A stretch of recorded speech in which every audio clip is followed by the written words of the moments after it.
Good afternoon, everyone. I'm glad to be here. I want to share some of my work on pinyon pine. So pinyon pine is a set of 11 species found throughout Western North America, and they're part of what ethnobiologists have sometimes called pine net nation, a complex of people, ecosystems, and food that defines the landscape of the Southwest.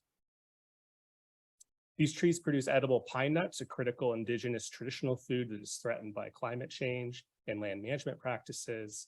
And the trees figure prominently in the Southwest. They span more than 100 million acres. This is drawn from my dissertation project, which I finished 2 weeks ago. Should be in vacation right now, but I wanted to be here with all of you.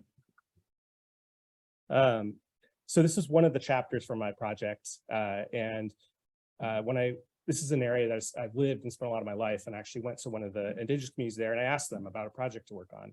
And this basically emerged from what they said. They wanted me to investigate the cultural impacts of environmental change on woodlands that they felt like weren't being prioritized in land management. And so this comes from one of the chapters of my ethnography that's focused on Paiute or Nüümü moral ecology as a way of understanding the cultural and political dimensions of land stewardship and dryland forests. So in terms of, well, I'll show you some, there's tupabi is the Paiute name for pinyon pine, at least in this particular part of the Great Basin, this particular community. And that was also a drawing among partners and illustrators. So I have some really wonderful illustrations of different plants and animals in this landscape. And this is a tended tree. You'll get some photos of it later. A map of the study area here. So you can see this is in Eastern California and Western Nevada. The green shows the distribution of woodlands in that area. The red dots are the many different indigenous nations, many of them Paiute, but not exclusively. There's also Washoe and Shoshone nations in this area. Some of the towns, you'll see some of the indigenous homelands just for those communities. I don't show the ones beyond it. And then the purple dots are where we're doing some pine nut collection for some studies I'm doing with some ecologists.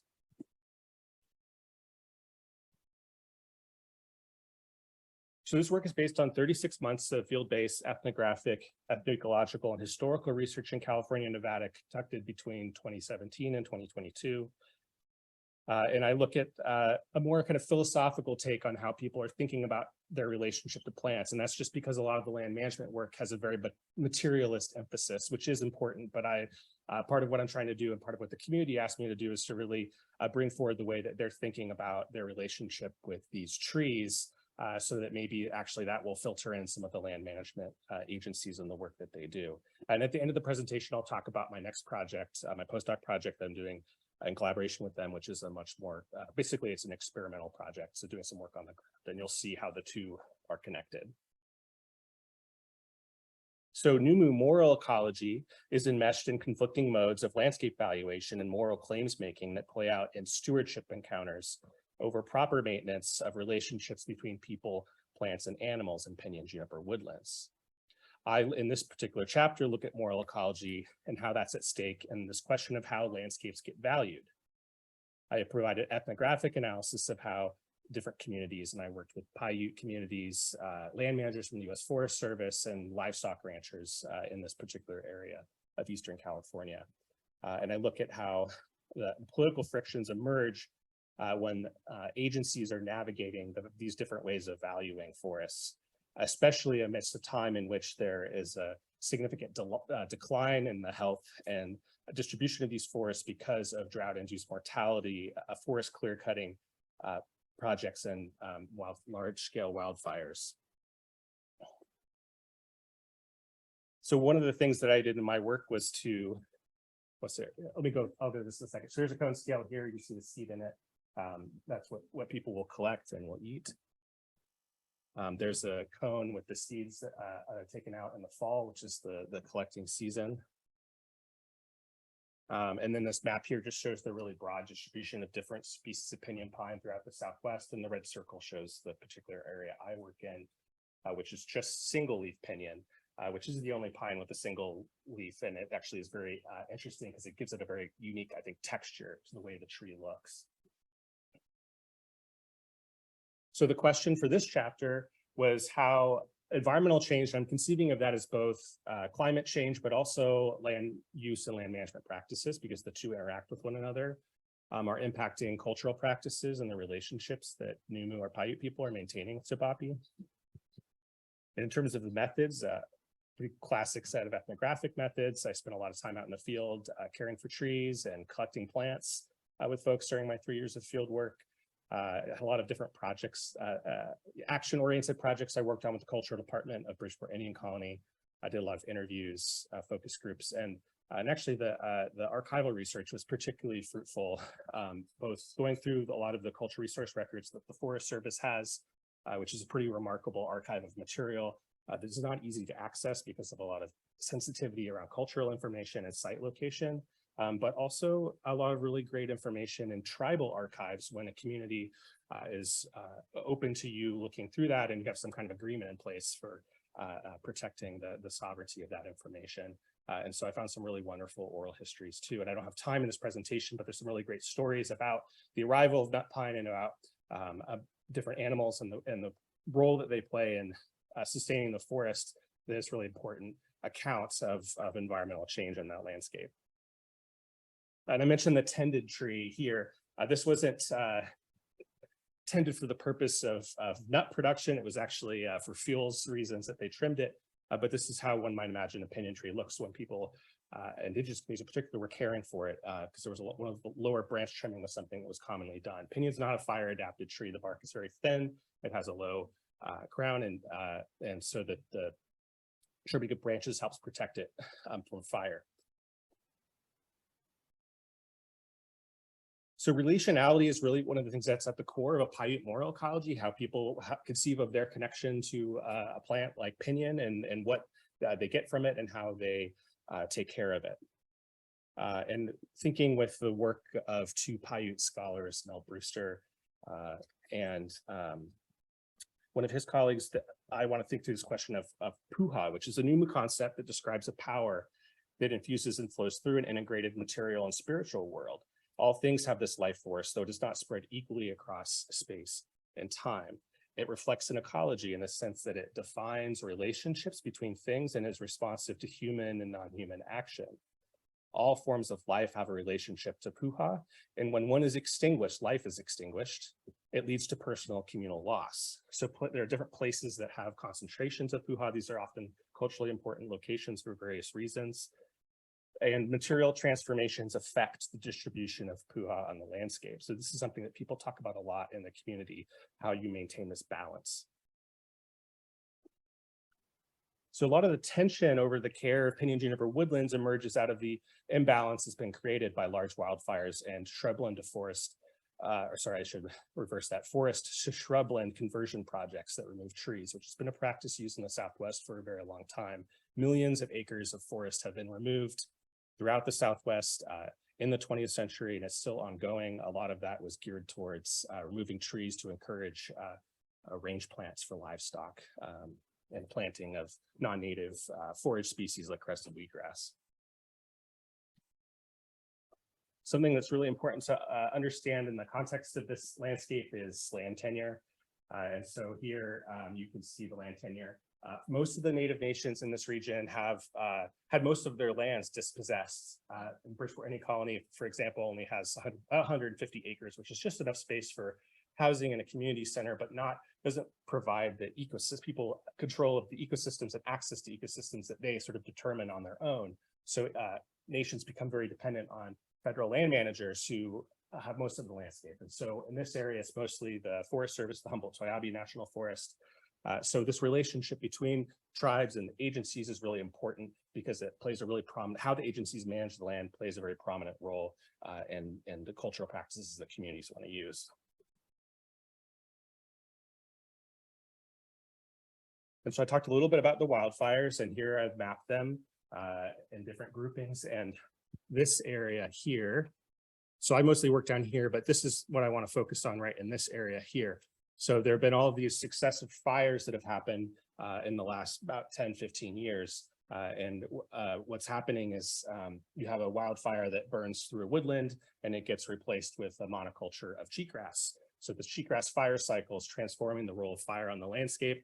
And so you see these fires that are burning with overlapping footprints again and again, and carrying the fire into unburned stands. And this has actually led to a massive loss of forests in this particular area, a lot of it on tribal land. And this is something that's been a real concern for the community. And one of the major findings from this chapter is that the loss of forests is a loss of identity, the inability to go out and collect pine nuts and transmit that across generations is something that's really hurts the community and raises the question, what can be done?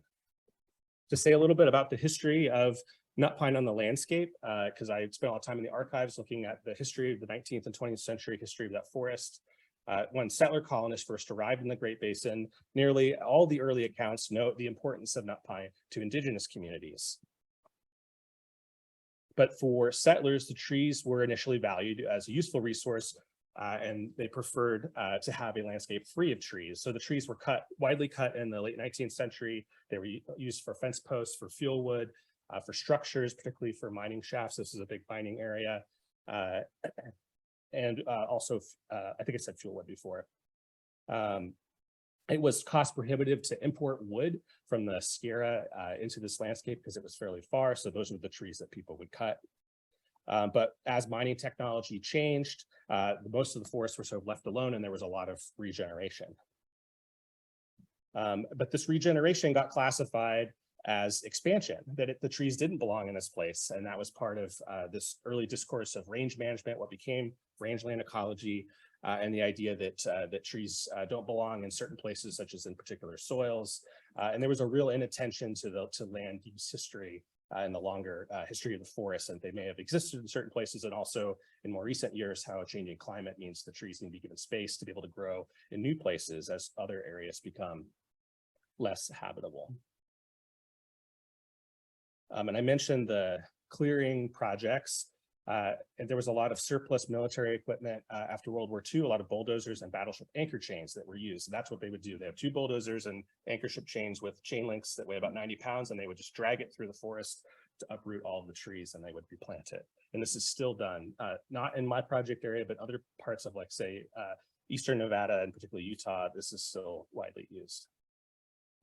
And one of the newer challenges has been sage-grouse conservation, and trees are now being removed to create sage-grouse habitat where it's already been lost in other areas. Very contentious, and that was really where the communities asked me to work on this project, since they felt like they weren't really being given much attention. So I said a little bit about fire earlier. I just want to show this photo. This is near where I live, actually, and this is an example of transformation from fire. The top, what the woodland looked like before this tamarack fire and what it looks like today. I haven't been out there lately, but I suspect there's a lot of sheetgrass already sprouting out there. There was a pretty intensive grazing history in this particular area. And I mentioned the clear cutting projects. This is a clear cut in a particularly culturally sensitive area, unfortunately. And so this used to be a woodland and a place that people would camp, and they were traditional family camps. And this was actually accidentally cut, wrong shape file apparently, and was the source of a lot of consternation among indigenous communities, and part of the rationale for finding some more proactive ways for land managers and native communities to work together. All right, so new project. So I attended a lot of meetings on tribal consultation meetings in the course of my work, and became clear that there was a real disconnect, and that communities felt like they're really being left out of land management decision-making, and that the sort of model of consultation is not a consent-based process. It's just like, tell us what you think, and then, you know, maybe the particular line officer agrees to do it, maybe they don't. And we wanted to figure out how can we model something that that is consent-based and much more collaborative. And so I'm working with a couple of ecologists, some at the Rocky Mountain Research Station, which is part of the research arm of the Forest Service, and also the University of Nevada, and 2 tribes, the Washoe tribe and Bridgeport Indian Colony. We have got funding for a collaborative planning process. And this is actually from fieldwork last week. We're out doing forest plots, and we could only get to the lower section of the road because of the very heavy snow this year. But the foreground is basically part of this 18,000 acre planning area. And we have 2 things we're looking at. One is it's a demonstration project. And I talked about rangeland ecology earlier. There's a lot of focus on the trees almost as if they were big shrubs rather than trees. So what we're trying to focus on is the silvics of pinyon-juniper. How can we develop silvicultural tools?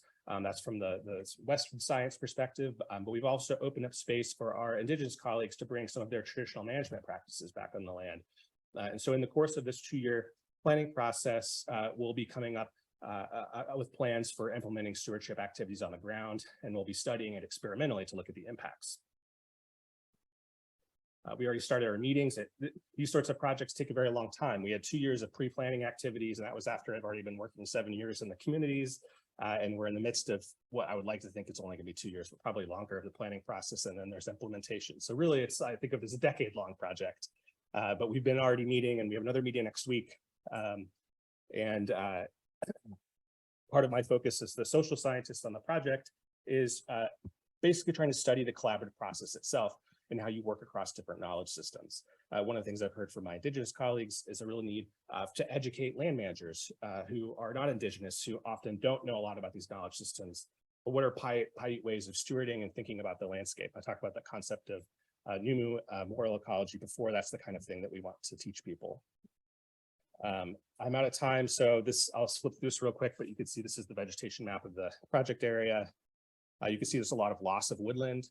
We actually think this is actually an old fire scar that's infilling in this area, but we haven't been able to visit on the ground yet to check. Pine netting there. It's a very sticky business. People actually use mayonnaise to help keep everything gets stuck together. Mayonnaise works really well. And I have many funders that I should say thank you for, both for my past research and for future research, and would love to hear any questions, but particularly your thoughts about how to do collaborations like this well. So please come find me or email me if you have any insight on that. Thank you.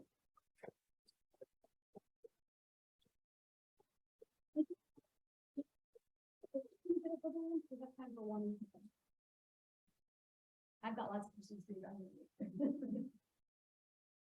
So, may I have to know that what is the high frequency is what frequency wildfire is reoccurring in the future? The masting cycle? Yeah, high frequency. Forest fire. Oh. What is the cycle of that? Long, like 150, 200 years, and woodlands that are in rockier sites, but the trees grow sometimes in deeper soils, and that might get replaced. And there's the interesting thing is that pinyon needs some kind of nurse structure to succeed. So often it's sagebrush, and so that you have to have shrubs reestablished first before pinyon can establish, and so that moves towards that climax vegetation, which is the woodland, which then ultimately at some point would probably burn, except in the really remote rocky sites. In this doing fieldwork last week, found some of those old woodlands, and there was very little fuel on the ground, so you could see how they'd be pretty resilient, except in some of these new weather conditions you see in the Sierra with really extreme winds, which has been driving more extreme fire behavior than, at least in recent years, a lot of the fire folks are used to encountering.